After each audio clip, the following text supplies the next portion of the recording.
Introducción. En el siguiente trabajo se presentará la vida y el marco teórico de la psicoanalista infantil Melanie Klein, junto con sus principales teorías y conceptos, la importancia de estas y una comparación entre sus ideas y las del psicoanalista Sigmund Freud.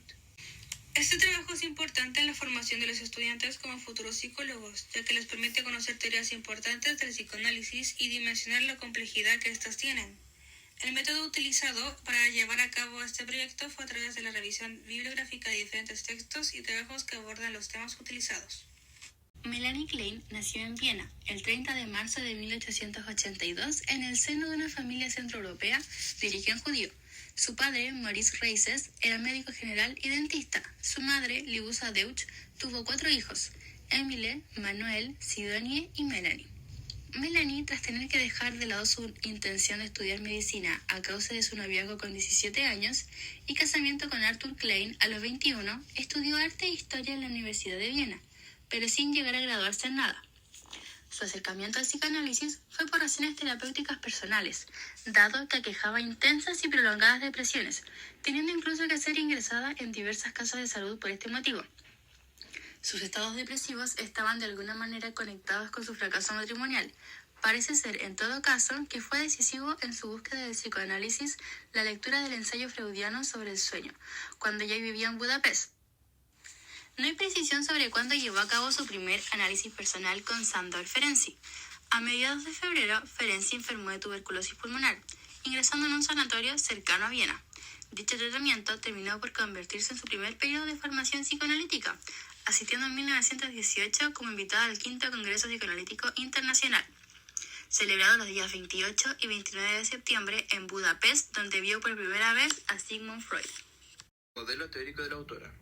La obra de Klein nació de la observación clínica dentro de un encuadre psicoanalítico particular, establecido para facilitar la conducta espontánea de los niños, valiéndose sobre todo del instrumento dado por el juego libre con determinados objetos preparados ad hoc y de las concomitantes verbalizaciones de los chicos, así como de los dibujos que estos realizaban en el curso del tratamiento.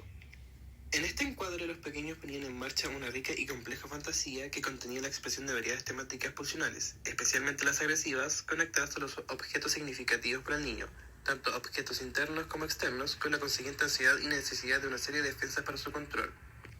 Estos hechos exigían para su explicación la presencia de un yo y un superyo precoces, capaces de elaborar tales procesos, lo que obligaba a apartarse de los presupuestos metapsicológicos freudianos, donde tales instancias se consideraban de aparición más tardía. La hipótesis central kleiniana mantiene que si bien lo psíquico nace desde lo instintivo, sobre todo del instinto de muerte y sus derivados, su máxima expresión acontece en la fantasía, donde se muestran relaciones que el yo infantil establece con sus objetos internos, cosa que determina en un grado mayor o menor las posteriores relaciones con los objetos externos, sin que lo que se realmente suceda o haya sucedido en la interacción con estos se le dé esencial importancia. Dado el carácter destructivo de tal fantasía por la presencia predominante de la pulsión de muerte y la acción de un superyo muy sádico, se sobreañade una intensa ansiedad que necesita de la acción de particulares defensas puestas en marcha por el yo. Todo este conjunto permite el establecimiento de unas peculiares relaciones tanto con los objetos internos como con los objetos externos, marcando 2 posiciones básicas: la posición esquizoparanoide y la posición depresiva. A partir de esto, según Klein, se van conformando 2 núcleos peculiares en el psiquismo humano, dependiendo de su destino caracterial y conductual de cómo se controlen y resuelvan las ansiedades que tienen lugar cuando el niño se desenvuelve en tales posiciones básicas. Teorías y conceptos principales del autor. De sus teorías más famosas está la teoría de las relaciones objetales, la cual representa el estudio psicoanalítico de la naturaleza y el origen de las relaciones interpersonales y de las estructuras intrapsíquicas que derivan de las relaciones internalizadas del pasado, fijándolas, modificándolas y reactivándolas con otras en el contexto de las relaciones interpersonales presentes. Melanie Klein enfatiza la determinación pulsional de la experiencia de la relación con el objeto y concentra su atención en el objeto interno y su efecto determinante sobre la vida posterior del sujeto. Hace predominar el mundo interno del sujeto sobre la significación del mundo externo. Para Melanie Klein, los objetos internos y las fantasías inconscientes producen significaciones dentro de la realidad psíquica y estos significados son los que se proyectan en la realidad externa, dándole sentido diferentes en cada momento vivencial. Lo esencial es el vínculo emocional y las pulsiones tienen sentido en la medida en que están dirigidas a los objetos. La realidad es, para Melanie Klein, el interjuego de aspectos internos y externos que actúan simultáneamente en el psiquismo y que determina una organización compleja en la construcción que cada individuo hace de la realidad. Siendo esta teoría de gran importancia en el psicoanálisis para entender la forma en la que los individuos establecen y mantienen vínculos emocionales con los demás, el análisis de estas relaciones puede ser útil para comprender y abordar los problemas emocionales y psicológicos de una persona.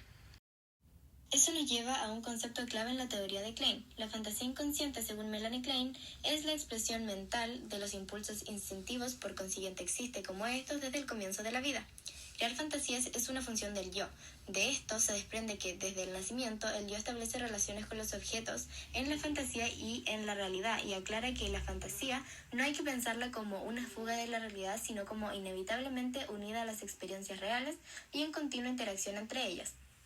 Lo ejemplifica del siguiente modo: el deseo de comer le corresponde a la fantasía de algo comestible que satisfaría ese deseo, el pecho, por ejemplo. Esta teoría proporciona otra perspectiva del concepto de la fantasía, ya que a través de su análisis se podría interpretar y comprender los impulsos instintivos que se expresan detrás de esta. Dichas fantasías están desde el comienzo de la vida, por lo tanto, esta teoría podría ayudar a comprender y ampliar el conocimiento sobre el comportamiento de los niños. También tenemos la teoría del juego. Para Klein, una de las principales funciones del juego es proporcionar una descarga de las fantasías masturbatorias. Habría una analogía entre los medios de representaciones usados en el juego con los utilizados en el sueño y cómo ambos permiten una realización de deseos. Klein postula en su obra la personificación en el juego de los niños, que en el juego el niño inventa y asigna distintos personajes, y la manera en que habría una relación entre estas personificaciones que el niño introduce en su juego con los elementos de realización de deseos. Esta tendencia a la personificación en el juego es vehiculizada por mecanismos de defensa que le permiten al niño poder vivir la ansiedad de una manera más soportable. La teoría del juego de Klein es de gran importancia en el psicoanálisis, ya que proporciona una comprensión profunda de la psicodinámica infantil. Melanie Klein destacó la importancia del juego en la vida de los niños como una forma de expresión y procesamiento de sus emociones y conflictos internos. Ahora, veamos cómo podremos aplicar la técnica del juego en el quehacer psicoterapéutico. 1. Creación de un entorno seguro. Es fundamentalmente importante establecer un ambiente psicoterapéutico seguro y confiable en el que el paciente se sienta cómodo para expresarse.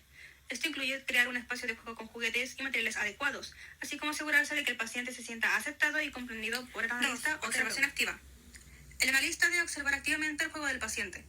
A través del juego, los pacientes pueden expresar sus pensamientos, emociones y conflictos de una manera simbólica. La observación cuidadosa de las elecciones de juego y las interacciones con los objetos y personajes puede proporcionar valiosa información sobre la psicodinámica del paciente, ya que a través del juego el niño expresa su mundo interno, expresión que se verá favorecida o no con las interpretaciones del analista. 3. Interpretación y análisis. El terapeuta utiliza su formación psicoanalítica para interpretar y analizar los símbolos y temas que surgen en el juego del paciente. Esto implica buscar patrones recurrentes, símbolos, conflictos y emociones en el juego para comprender las preocupaciones y el proceso interno del paciente. A través de este análisis, y en especial de la técnica que se está aplicando, se puede descubrir, por un lado, la intensidad de las fantasías del niño y, por otro, su disminución con la interpretación. El análisis se desarrolla desde un principio hasta el final, siendo esto algo esencial para la técnica. 4. Comunicación a través del juego. En lugar de hablar directamente sobre sus problemas, los pacientes utilizan el juego como un medio para comunicarse. El analista puede intervenir de manera sutil y estratégica para facilitar la exploración y el procesamiento de los problemas a través del juego. Por ejemplo, el analista podría preguntar al paciente sobre lo que está sucediendo en el juego, o darle la oportunidad de hablar sobre sus pensamientos y sentimientos, en relación con lo que está representando. 5. Resolución de conflictos. A medida que el paciente juega y se siente más cómodo expresando sus emociones y conflictos, el terapeuta puede ayudar en la resolución de estos problemas. Esto puede implicar la exploración de nuevas formas de interactuar con los objetos y personajes en el juego, o la discusión de estrategias para afrontar los desafíos en la vida real. La repetición del juego va en busca de la resolución del conflicto que aqueja al paciente, una búsqueda inconsciente de ser interpretadas para ser aclaradas. Al disminuir la tensión, gracias a las interpretaciones del analista, sumando la ganancia de placer proporcionada por el juego y su repetición, se contribuirá a que el paciente continúe en el análisis.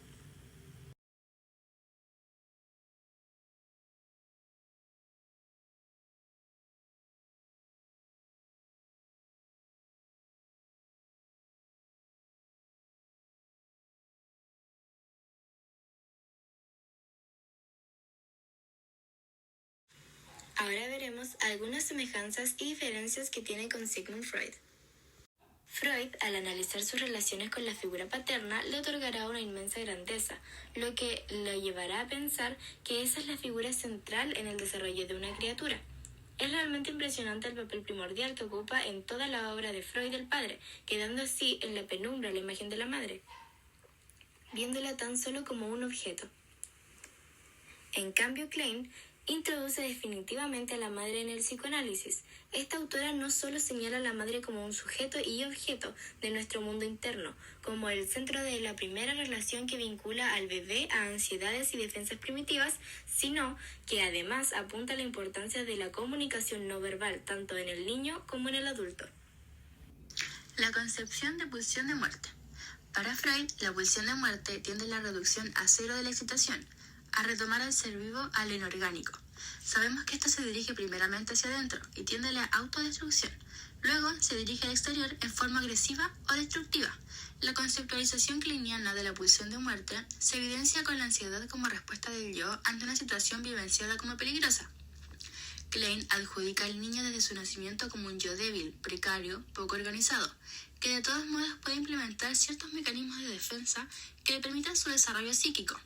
Efectivamente, el niño debe enfrentarse con la experiencia de nacimiento y luego con experiencias de gratificación y de frustración a lo largo del desarrollo. Focalización. El trabajo clínico de Freud nunca estuvo focalizado o especializado en el tratamiento infantil. Por el contrario, Melanie Klein dedica su carrera al trabajo con los niños y a encontrar las formas no verbales como en ellos se expresa el inconsciente. Semejanzas. Su principal semejanza es que ambos se basaron en la teoría psicoanalítica y su interés en el contenido del inconsciente. También existen otras semejanzas como lo son el complejo de Edipo.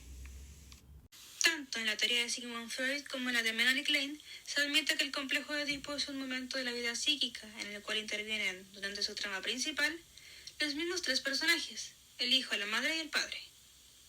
Ambas teorías centran su atención en la experiencia particular del sujeto y en el modo como afronta los retos de este periodo en énfasis de conseguir los logros antedichos. En esta teoría, Freud y Klein dedican gran interés a las diferencias entre los sexos. Desde ambos enfoques, se dice que no existe una diferencia psíquica reconocible entre sujetos de distinto sexo, es decir, que durante los momentos más arcaicos del desarrollo, la sexualidad tanto del varón como de la niña se circunscriben al mismo objeto de deseo, a la misma zona erógena y a los mismos fines pulsionales, y solo a través del paso por el complejo de Edipo empezarán a aflorar los rasgos de género específicos, que traerán como resultado a un sujeto sexualmente masculino o femenino. Sin embargo, también existen desacuerdos entre los autores en el complejo de Edipo. Para Freud, la sexualidad del varón y de la niña se circunscriben a unos fines netamente masculinos. Para Klein, no es una naturaleza masculina lo encontrado durante los momentos precedentes del complejo de Edipo, sino que existe un ajuste más cercano al esquema femenino de sexualidad. Aplicación de las técnicas en pacientes adultos. En lo que se refiere a las aplicaciones en pacientes adultos, el análisis freudiano y el kleiniano no presentan aparentemente diferencias llamativas en los aspectos formales.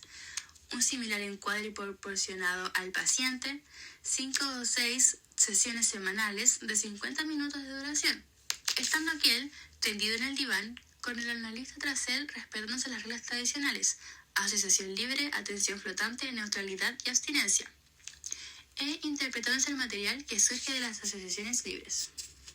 Bueno, para concluir, el trabajo realizado fue grato, ya que este permite conocer algunas de las ideas y teorías de psicoanalistas, entre ellos el padre del psicoanálisis, importante de la historia de la psicología, y también nos permite ampliar y profundizar lo aprendido en clases. Respecto al desarrollo de este trabajo, no fue complejo encontrar información sobre Melanie Klein, ya que esta es una famosa psicoanalista infantil y sus ideas son conocidas, al igual que las de Freud.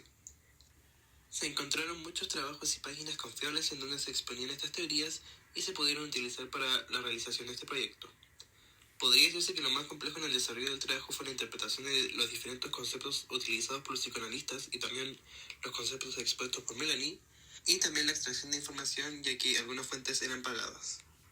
Una de las muchas experiencias interesantes y sorprendentes del principiante en el análisis infantil es encontrar incluso en niños muy pequeños una capacidad de comprensión que a menudo es mucho mayor que la de los adultos.